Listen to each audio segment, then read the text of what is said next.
नमस्कार, स्वागत है आपका करियर एजुनेस्ट पर। और दोस्तों, आज के इस वीडियो में हम चर्चा करने वाले हैं बीकॉम सेमेस्टर थर्ड का जो ईएएफएम का पेपर है, इकोनॉमिक एनवायरनमेंट इन राजस्थान। उस पेपर की यूनिट थर्ड को हम कंप्लीटली इस वीडियो में डिस्कस कर लेंगे। और एज यूजुअल अपनी क्लास इंग्लिश और हिंदी मीडियम दोनों ही बाइलिंगुअल में रहने वाली है। तो इकोनॉमिक एनवायरनमेंट इन राजस्थान जो कि बीकॉम सेमेस्टर थर्ड का ईएएफएम का पेपर है, और यूनिट थर्ड जिसका नाम है एग्रीकल्चर एग्रीकल्चर इन राजस्थान। कौन-कौन से टॉपिक को हम देखेंगे? Agriculture policy of Rajasthan, significance, new agricultural culture strategy, food management, major schemes for agriculture, commercialisation of agriculture, MSP, demand and supply and their effect on general price level. ये सारी बातें हम इस यूनिट्स में डिस्कस करने वाले हैं। तो चलिए, और यदि आप जानना चाहते हो इसकी फर्स्ट यूनिट का सिलेबस या फर्स्ट यूनिट की क्लास, तो वो हमने अपलोड कर रखी है अपनी प्लेलिस्ट में। और मैं इसका लिंक भी दे दूँगा आपको आई बटन में और एंड स्क्रीन पे, तो आप वहाँ से वो क्लास देख सकते हो। और क्लास के अंत तक बने रहिएगा, हम इम्पोर्टेंट क्वेश्चन को भी डिस्कस करने वाले हैं इस यूनिट से। सबसे पहले बात करते हैं एग्रीकल्चर पॉलिसी ऑफ राजस्थान, यानी वो पॉलिसी जो किसके लिए लाई गई हो, एग्रीकल्चर के लिए लाई गई हो। एग्रीकल्चर पॉलिसी या कृषि नीति कही जाती है। और इस पॉलिसी में सीधी-सी बात है, क्या बात की जाएगी? कृषि का उत्पादन बढ़ाने की बातें इसमें की जाएगी। तो इस तरीके की पॉलिसी को एग्रीकल्चर पॉलिसी कहते हैं। The agriculture policy of Rajasthan is framed to ensure sustainable agricultural development in a, st- in a state characterized by arid climate, low rainfall and frequent droughts। यानी कि राजस्थान की जो कृषि नीति है का निर्माण राज्य की शुष्क जलवायु, कम वर्षा और बार बार पड़ने वाले सूखे को ध्यान में रखते हुए किया गया है। The policy aims at increasing agricultural productivity, stabilizing farm income and ensuring food security. यानी कि इसका जो उद्देश्य है वो कृषि उत्पादन बढ़ाना, किसानों की आय स्थिर करना और खाद्य सुरक्षा सुनिश्चित करना है। यानी कि पॉलिसी का जो मेन अब यूँ कहें लक्ष्य क्या है या ऑब्जेक्टिव क्या है, क्यों लाई गई पॉलिसी? तो जो एग्रीकल्चरल प्रोडक्शन है, यानी कि जो कृषि उत्पादन है वो बढ़े, और जो किसान है उनकी जो इनकम है उनमें स्थिरता आए, मतलब एक फिक्स इनकम होनी स्टार्ट हो। और जो देश में फूड सिक्योरिटी यानी जो खाद्य सुरक्षा है वह भी क्या हो, अपनी सुनिश्चित हो। तो ये सारे एम थे अपनी कृषि पॉलिसी के। Special emphasis is laid on water resources management, promotion of drought resistant crops, expansion of irrigation facilities and adoption of modern agricultural technology. यानी कि इसके साथ ही नीति में जल संसाधन प्रबंधन, सूखा रोधी फसलें, सिंचाई विस्तार और आधुनिक तकनीक अपनाने पर भी विशेष बल दिया गया है। यानी कि राजस्थान जैसे राज्य में जहाँ पे पानी की कमी है, वहाँ पे जल संसाधनों का अच्छे से मैनेज करना, और हमारे इस तरीके की फसल लेके आना जो कि ड्रोट रेजिस्टेंट हो, यानी कि जो सूखे की एडवर्स कंडीशन में भी पनप सके, और सिंचाई जो इरिगेशन है उन व्यवस्था का उन सुविधाओं का विस्तार करते हुए मॉडर्न टेक्नोलॉजी को भी एग्रीकल्चर में यूज करना, इस नीति ने उस पे भी फोकस किया। The policy also focuses on institutional credit, crop insurance and strengthening agricultural marketing systems to protect farmers from price fluctuations. इसके अलावा जो संस्थागत ऋण है, संस्थागत ऋण का मतलब ये होता है कि जो किसान होता है वो 2 तरीके से, या यूँ कहें रूरल एरिया में 2 तरीके से लोन मिल जाता है। एक वो जो किसी संस्था के थ्रू मिलता है, और एक वो जो बिना संस्था के मिलता है, यानी किसी सेठ साहूकार से लिया गया लोन। तो ये जो गैर संस्थागत स्रोत है या जो नॉन इंस्टीट्यूशनल फाइनेंस है, ये बहुत महँगा पड़ता है। हालाँकि इसमें फॉर्मेलिटीज़ बहुत कम है, लेकिन ये महँगा बहुत पड़ता है। इसके चुंगल से भी किसानों को बचाना, और संस्थागत लोन यानी कि जिसमें हम यूँ कहें कि जो किसान क्रेडिट कार्ड है, वो एक संस्थागत ऋण का क्या है, एक एग्ज़ाम्पल है। तो इस तरीके की व्यवस्था करना फाइनेंस को लेकर, साथ ही में किसानों को फसल इंश्योरेंस देना, यानी कि उनकी फसल का बीमा करना, और कृषि विपणन यानी कि जो उन्होंने खेती में पैदावार किया है उसकी मार्केटिंग करना, ताकि वह अपनी उपज को बेचकर एक अच्छा मूल्य वसूल कर सके। इस तरीके की व्यवस्था को मजबूत करने पर भी कृषि नीति पे जोर दिया गया। Agriculture policy of Rajasthan refers to the government's planned guidelines and strategies aimed at promoting sustainable agricultural development in a drought-prone state। यानी कि राजस्थान की जो कृषि नीति है, उससे तात्पर्य है कि सरकार द्वारा बनी बनाई गई वो सारी नीति और योजनाएं जिनका उद्देश्य सूखा प्रभावित राज्य यानी कि राजस्थान में सतत कृषि विकास को क्या दिया जा सके, बढ़ावा दिया जाए। वो नीति क्या नीति कही गई? कृषि नीति के नाम से जानी गई। ऑब्जेक्टिव क्या है कृषि नीति को लाने के पीछे? तो पहला है टू इंक्रीज एग्रीकल्चरल प्रोडक्टिविटी, यानी कि कृषि का उत्पादन बढ़ाना। टू इम्प्रूव फार्मर्स इनकम यानी किसानों की आय को बढ़ाना, to reduce dependence on monsoon यानी कि मानसून पर निर्भरता कम करना मतलब सिंचाई सुविधाओं को बढ़ाना, to promote sustainable and climate resilient farming यानी कि जलवायु के अनुकूल एवं सतत खेती को बढ़ावा देना, और टू एंश्योर फूड सिक्योरिटी खाद्य सुरक्षा सुनिश्चित करना कि देश में इतना अनाज पैदा हो कि हम खाद्यान्न के तौर पे अपने आप को क्या कर सके, आत्मनिर्भर कर सके। मेन फीचर्स की बात कर लेते हैं। एग्रीकल्चर पॉलिसी की मेन विशेषताएं या मुख्य विशेषताएं क्या है? Emphasis on water conservation and irrigation development यानी कि जल संरक्षण एवं सिंचाई विकास पर जोर दिया। Promotion of drought resistant crop ऐसी फसलों का विकास किया जो कि सूखा रोधी हो या यूं कहे सूखे जैसे क्लाइमेट में क्या कर सके, अपने आप को सरवाइव कर सके। Encouragement of modern farming techniques यानी कि जो आधुनिक कृषि तकनीक है उनका उपयोग किया जाए, उनको प्रोत्साहित किया। और availability of institutional credit and crop insurance संस्थागत ऋण के साथ साथ फसल बीमा की सुविधा की अवेलेबिलिटी हो, उपलब्धता हो। स्ट्रेंथनिंग एग्रीकल्चरल मार्केटिंग सिस्टम यानी कि कृषि विपणन व्यवस्था को सुदृढ़ करना यानी कि जो किसान देखो सबसे बड़ी बात यही होती है किसान ने उपज तो कर ली, लेकिन उस उपज का उसे सही मूल्य मिलवाना या सही मूल्य मिलना, ये अपने आप में एक बड़ी बात है। तो एग्रीकल्चरल मार्केटिंग की व्यवस्था करना ताकि किसान को उसके उत्पादन का सही मूल्य मिल सके, ये सारी एक कृषि नीति की क्या है रही विशेषता रही। अब बात करते हैं इंपॉर्टेंस की, कृषि नीति का क्या इंपॉर्टेंस था या क्या इंपॉर्टेंस है। It protects farmers from climatic and market risk यानी कि किसानों को जलवायु और जो बाजार जोखिमों से क्या देती है, सुरक्षा। जलवायु से सुरक्षा कैसे देती है? फसल का बीमा होगा, तो जलवायु से सुरक्षा हो जाएगी यानी कि बाढ़ आ गई या सूखा पड़ गया या ज़्यादा बारिश हो गई तो उससे जो फसल को नुकसान हुआ, जो फसल बीमा से उसको कवर देना। और बाजार जोखिम यानी कि जिसमें किसान को मार्केटिंग प्रॉपर करवाना और किसान को एमएसपी यानी कि मिनिमम सपोर्ट प्राइस जैसा समर्थन देकर सरकार उसको बाजार जोखिमों से क्या देती है, सुरक्षा देती है। इसलिए कृषि नीति का महत्व है इन चीज़ों के लिए। फिर second, it imports sorry it promotes balanced rural development, ये संतुलित ग्रामीण विकास को बढ़ावा देता है क्योंकि संतुलित ग्रामीण विकास का मतलब है कि एक तरीके से इंक्लूसिव ग्रोथ को, ये सस्टेनेबल ग्रोथ को क्या देता है, मोटिवेट करता है। It ensures long term sustainability of agriculture यानी कि कृषि की दीर्घकालिक स्थिरता को सुनिश्चित करता है। अब बात करें significance of agriculture in Rajasthan यानी कि राजस्थान में एग्रीकल्चर का क्या महत्व है। अब राजस्थान जैसे स्टेट में जहाँ पर इंडस्ट्रियल विकास क्या हो, बहुत कम हो, इंडस्ट्रियल डेवलपमेंट जहाँ पे कम हो, वो तो एग्रीकल्चर ही एक ऐसा सेक्टर बनता है जो कि इकोनॉमी का एक बैकबोन बनता है। तो एग्रीकल्चर का राजस्थान की इकोनॉमी में बहुत ही सिग्निफिकेंट रोल है। समझ लेते हैं। Agriculture occupies A central place in the economy of Rajasthan यानी कि राजस्थान की अर्थव्यवस्था में कृषि का अत्यंत महत्वपूर्ण स्थान है या केंद्रीय स्थान है। Large proportion of the population depends on agriculture and allied activities for livelihood यानी कि राज्य की एक बड़ी जनसंख्या प्रत्यक्ष या अप्रत्यक्ष रूप से कृषि पर और कृषि से संबंधित गतिविधियों पर क्या है, निर्भर करती है।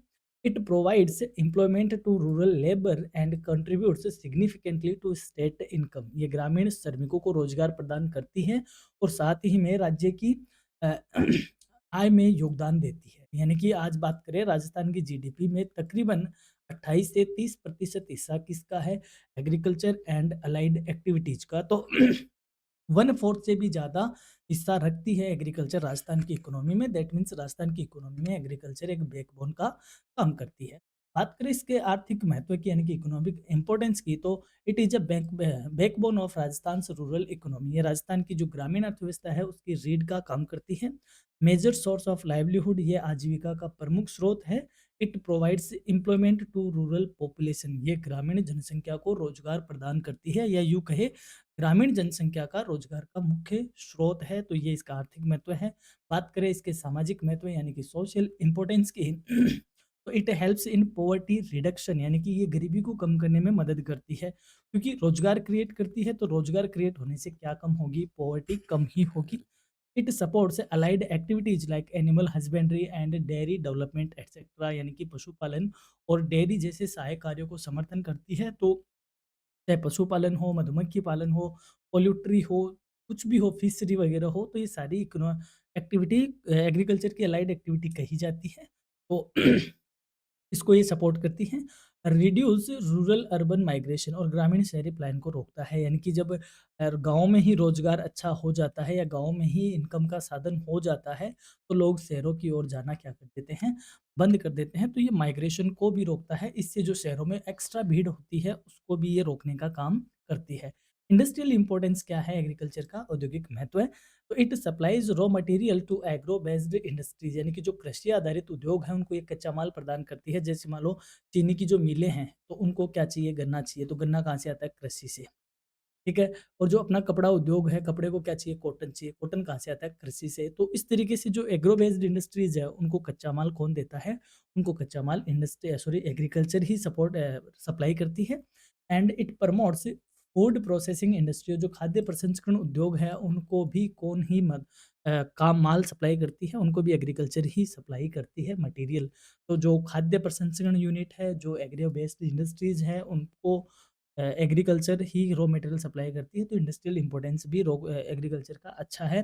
अब बात करें new agricultural strategy of Rajasthan, यानी कि राजस्थान की कृषि नवीन कृषि रणनीति। The new agricultural strategy of Rajasthan aims to reduce dependence on monsoon and improve farm productivity through technological and institutional reforms. यानी कि राजस्थान की जो नवीन कृषि रणनीति का उद्देश्य रणनीति है, उसका उद्देश्य मानसून पर निर्भरता कम करना और तकनीकी सुधारों के माध्यम से उत्पादन को बढ़ाना है। The strategy focuses on crop diversification, micro irrigation techniques, mechanisation and adoption of high yielding seeds. यानी कि इसमें फसल विविधीकरण, यानी कि एक साथ कई तरह की फसल लेना, सूक्ष्म सिंचाई, यंत्रीकरण और उन्नत बीजों के उपयोग पर क्या दिया गया है? जोर दिया गया है। यानी कि जो एग्रीकल्चर है उसमें विविधता हो मतलब कई तरीके की खेती हम कर सके, एक साथ कई तरीके की फसल को ले सके। माइक्रो इरिगेशन टेक्नोलॉजी, यानी कि राजस्थान जैसे सूखे प्रभावित राज्य में स्प्रिंकलर मेथड होना या माइक्रो जो इरिगेशन, यानी कि जिसमें पानी की खपत कम हो और हम इरिगेशन भी कर सकें, यानी कि मिस यूज पानी का क्या हो? कम से कम हो। और एग्रीकल्चर में ज़्यादा अच्छे से अच्छे टेक्नोलॉजी यूज करना और नए बीज, ऐसे बीज यूज करना जो उन्नत किस्म के हो, यानी कि जिसका प्रोडक्शन क्या हो? ज़्यादा हो। ये सारी बातें न्यू एग्रीकल्चर स्ट्रेटेजी में रखी गई थी। नीड क्यों थी न्यू एग्रीकल्चरल स्ट्रेटेजी की? लो एंड अनसर्टेन रेनफॉल, यानी कि राजस्थान में बारिश कम है और बरसात है तो क्या है? अनिश्चित है। फ्रीक्वेंट ड्रॉट्स, यानी कि राजस्थान में सूखा बार-बार पड़ता है, तो इसलिए हमें इस तरीके की प्रैक्टिस की नीड पड़ी।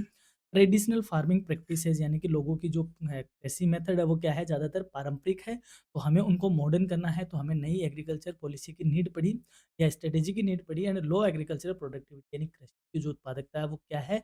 कम है, तो उस उत्पादकता को बढ़ाने के लिए हमें नई कृषि पॉलिसी या स्ट्रेटेजी की क्या पड़ी? ज़रूरत पड़ी।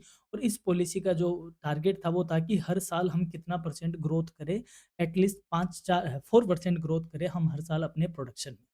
मेन कंपोनेंट्स की बात कर लें, यानी मुख्य घटक क्या है इस पॉलिसी के? क्रॉप डाइवर्सिफिकेशन, यानी कि फसल विविधीकरण, माइक्रो इरिगेशन यानी कि ड्रिप एंड स्प्रिंकलर सिस्टम, यानी कि सूक्ष्म सिंचाई, यानी कि हम पानी कम से कम वेस्ट करें। और जैसे मान लो हम इजराइल मेथड से, जो आज हमारे खेतों में फुहारे लगते हैं और हम फुहारों से क्या करते हैं? सिंचाई करते हैं, तो ये क्या है?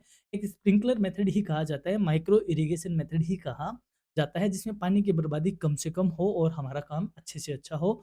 Use of high yielding and improved seeds, यानी कि उन्नत और उच्च उत्पादक बीजों का यूज करना।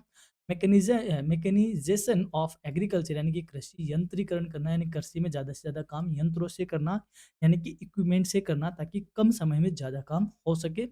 प्रमोशन ऑफ ऑर्गेनिक फार्मिंग, और साथ ही में जैविक खेती को बढ़ावा देना, यानी कि ऐसा नहीं कि हमने केमिकल और पेस्टिसाइड्स यूज करके प्रोडक्शन बढ़ाया, वो हमारे हेल्थ को नुकसान करता है, वो एनवायरनमेंट को नुकसान करता है। तो उसकी जगह हम ऑर्गेनिक फार्मिंग का जो प्रैक्टिस है वो ज़्यादा करें, तो ऑर्गेनिक फार्मिंग को प्रमोट करना भी इसका क्या रहा? एक मेन घटक रहा। अब बात करें इसके एक्सपेक्टेड बेनिफिट्स की, यानी कि इसके अपेक्षित लाभ क्या मिलने वाले हैं या क्या अपेक्षित अपेक्षित लाभ मिले हैं। इंक्रीज इन प्रोडक्टिविटी, यानी उत्पादन में वृद्धि हुई। हायर फार्मर्स इनकम, किसानों की आय में सुधार हुआ। And reduce dependence on monsoon, और सिंचाई के साधन विकसित होने से मानसून पर निर्भरता क्या हुई? कम हुई। अब बात करते हैं फूड मैनेजमेंट इन राजस्थान, यानी कि राजस्थान में खाद्यान्न प्रबंधन।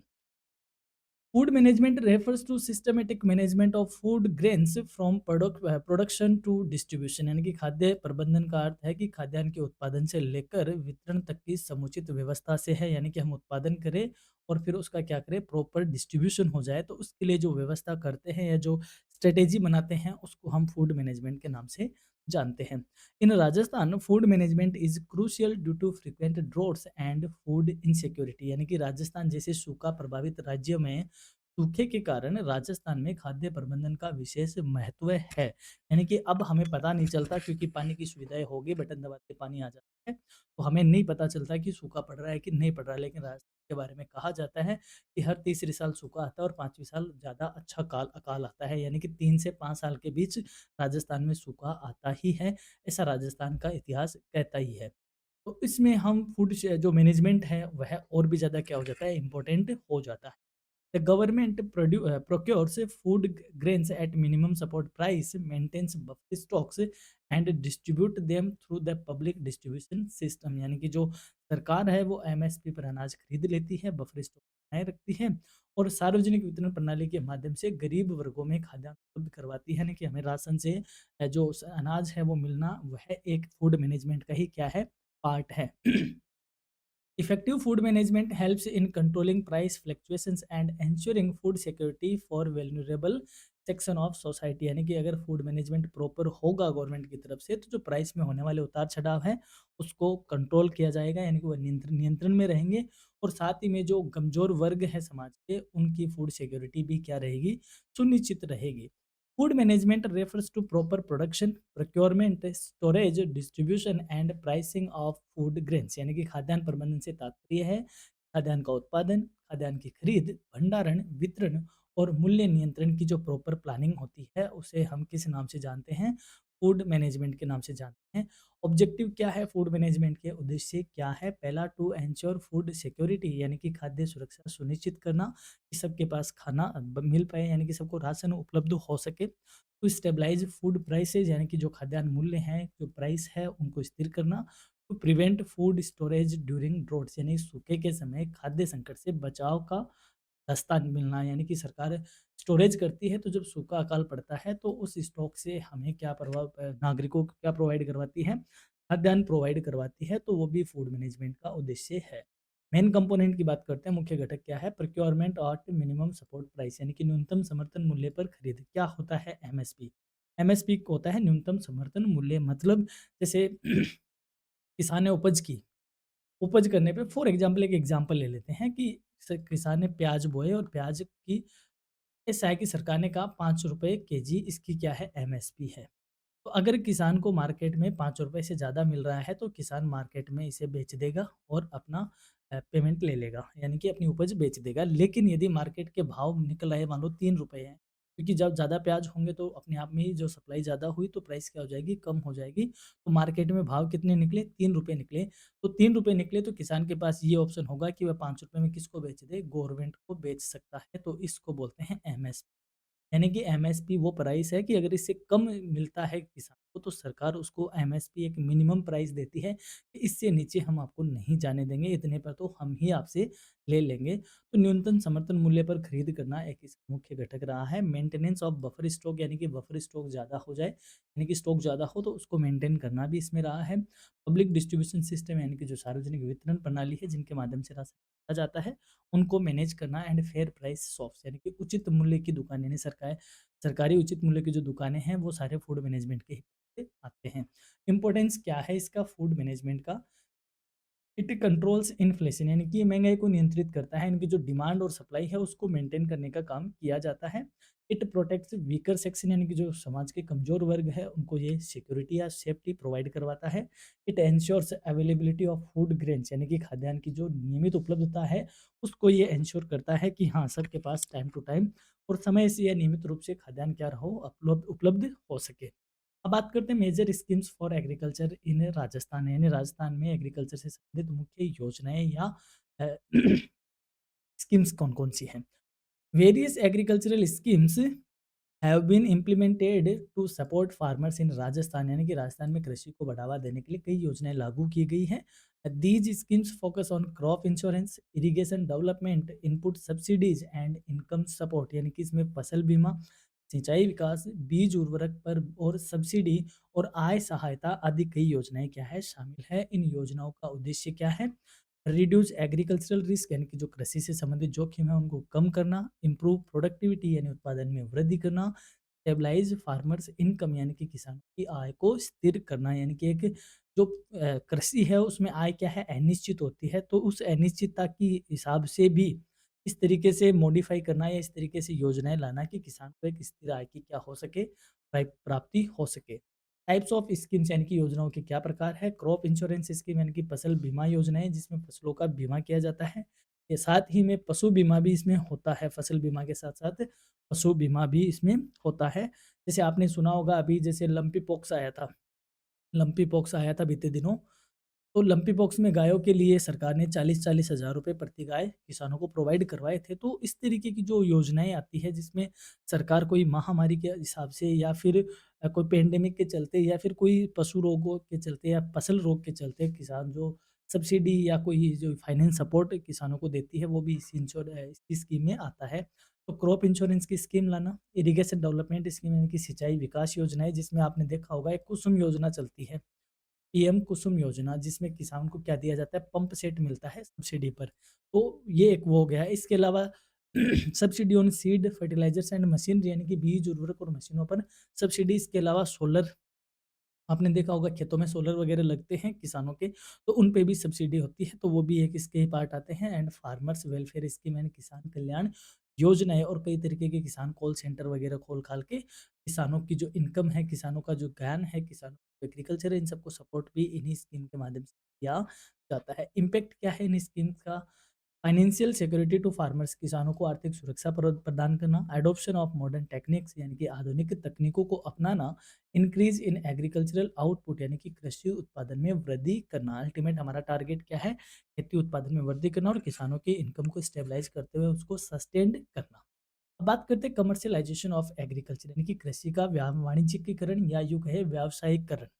यानी कि 2 तरीके की खेती होती है, एक वो जो खाने के पर्पज़ से किसान बोता है और एक वो जो किसान बेचने के पर्पज़ से बोता है। तो कमर्शियलाइज़ेशन ऑफ खेती का मतलब होता है बेचने के पर्पज़ से की जाने वाली खेती। Commercialisation of agriculture refers to production of crop primarily और मार्केट सेल, यानी कि कृषि का व्यावसायीकरण तब होता है जब फसलें आत्म उपभोग के बजाय बाजार में बेचने के पर्पज से उगाई जाती हैं। In Rajasthan commercialisation has increased due to better transportation, market expansion and risk rising demand for cash crops, यानी कि राजस्थान में बेहतर परिवहन सुविधा के चलते बाजार विस्तार होने के कारण और नकदी फसलों की मांग में विस्तार होने की वजह से जो कमर्शियलाइजेशन ऑफ एग्रीकल्चर है उसको क्या मिला है? बूम मिला है। यानी कि पहले ट्रांसपोर्टेशन प्रॉपर नहीं था, सड़कों की व्यवस्था नहीं थी, खेत सड़कों से नहीं जुड़े हुए थे, अब गांव-गांव, ढाणी-ढाणी खेतों से जुड़ चुके हैं, तो किसान नकदी फसलें ज़्यादा बोने लग गए हैं और उनको वह आसानी से मार्केट में लाकर बेच भी सकते हैं। तो ये एक नकदी फसलों में एक इजाफा हुआ है यहाँ पे। Commercialisation sorry commercial agriculture helps farmers earn higher income and encourages specialisation, यानी कि ये किसानों की आय बढ़ाता है लेकिन असंतुलित होने पर असमानता भी बढ़ा सकता है। एनकरेज स्पेशलाइजेशन में थोड़ा सा ये सिंपल सा हो गया, दोबारा बताता हूँ। Commercial agriculture helps farmer earn higher income and encourage specialisation, यानी कि जो व्यावसायीकरण ऑफ एग्रीकल्चर है उसमें वो किसानों की इनकम को तो ज़्यादा करता ही करता है, साथ ही में किसानों का स्पेशलाइजेशन भी बढ़ाता है। यानी कि जैसे मान लो कोई किसान मूँगफली बोता है, तो एक बार मूँगफली में ही उसने वो क्रिया कई बार तिलहन में हो गया, कई बार दलहन में हो गया, तो इस तरीके से स्पेशलाइजेशन को भी ये क्या करता है? इंक्रीज़ करता है। However it may also increase income inequality and reduce food crop cultivation if not properly regulated. लेकिन अगर इसको सही ढंग से नियमित नहीं किया गया, तो ये थोड़ा-सा असंतुलित हो सकता है क्योंकि किसान जो एग्रीकल्चर है उसको कमर्शियलाइज़ ज़्यादा कर देगा और फूड क्रॉप कल्टीवेशन क्या हो जाएगा? रिड्यूस हो जाएगा। तो जो खाद्यान्न यानी अनाज कम हो गया, अनाज के जो कीमतें हैं वो बढ़ जाएगी। तो यदि इसको सही ढंग से रेगुलेट नहीं किया, तो ये इनकम इनइक्वालिटी को भी बढ़ाता है। Commercialization of agriculture means growing crops mainly for sale in the market rather than self consumption, कि कृषि का व्यवसायीकरण का सिंपल अर्थ है कि फसलें जब बाजार में बेचने के उद्देश्य से क्या की गई हो, उगाई गई हो। रीजन क्या है कमर्शियलाइजेशन का? एक्सपेंशन ऑफ मार्केट्स यानी कि बाजारों का विस्तार हुआ है। बेटर ट्रांसपोर्ट फैसिलिटीज यानी कि बेहतर परिवहन सुविधाओं का होना। Increase demand for cash crops यानी कि नकदी फसलों की बढ़ती मांग। एंड टेक्नोलॉजिकल एडवांसमेंट यानी कि तकनीकी विकास होने से कब खेती का कमर्शियलाइजेशन ज़्यादा हुआ है। क्या लाभ मिले हमें खेती के कमर्शियलाइजेशन से, यानी किसानों को क्या लाभ मिला? हायर इनकम टू फार्मर्स यानी किसानों की इनकम में वृद्धि हुई। एनकरेजेज स्पेशलाइजेशन विशेषज्ञता को बढ़ावा मिला। And growth of agro industries और कृषि उद्योग आधारित उद्योगों का क्या हुआ? विकास हुआ। नुकसान क्या थे इसके? डिसएडवांटेज क्या थे? नेग्लेक्ट ऑफ फूड क्रॉप्स यानी कि किसानों का ध्यान किसकी तरफ ही चला गया? नकदी फसलों पे चला गया, क्योंकि उसमें पैसा ज़्यादा है। तो खाद्यान्न फसलें हैं, उनकी जो क्या हो गई, उनको एक तरीके से नेग्लेसी कर दी गई, या उनका जो दायरा है वह कम हो गया। इनकम इनइक्वालिटी यानी कि आय में समानता हुई। एक तरीके से जो किसान नकदी फसलें ज़्यादा बोते हैं वो थोड़े ज़्यादा धनवान हो गए, और जो किसान नहीं बो पा रहे थे या जिनके पास सुविधाएँ नहीं थी प्रॉपर, वह थोड़े कम रह गए। तो ये इनकम इनइक्वालिटी को भी इसने बढ़ाया। And market higher market risk और बाजार जोखिम में भी बहुत ज़्यादा वृद्धि कर दी, यानी फ्लक्चुएशंस बहुत ज़्यादा इनसे होने लगे। अब बात करें एमएसपी की, यानी मिनिमम सपोर्ट प्राइस यानी कि न्यूनतम समर्थन मूल्य। अभी हमने कहा कि अगर न्यूनतम समर्थन मूल्य से भी कम मार्केट में प्राइस निकलती है, तो सरकार ये कहती है कि एमएसपी पर आप हमें दे दो, हम इससे नीचे आपको गिरने नहीं देंगे। यानी कि आपको इतना सपोर्ट, मिनिमम जो सपोर्ट होता है प्राइस के नाम पर, वो सरकार तक करती है किसानों का, उसको बोलते हैं MSP. Minimum support price is a price floor fixed by government to protect farmers from market uncertainty। यानी कि न्यूनतम समर्थन मूल्य सरकार द्वारा निर्धारित न्यूनतम मूल्य है जो किसानों को बाजार जोखिम से बचाता है। MSP ensures assured income and encourages farmers to adopt improved farming practice. यानी कि ये एक किसानों को सुनिश्चित आय इससे मिलती है, वह इंश्योर किया जाता है, और साथ ही में किसानों को एक उन्नत फार्मिंग अपनाने को क्या करती है, ये मोटिवेट करती है।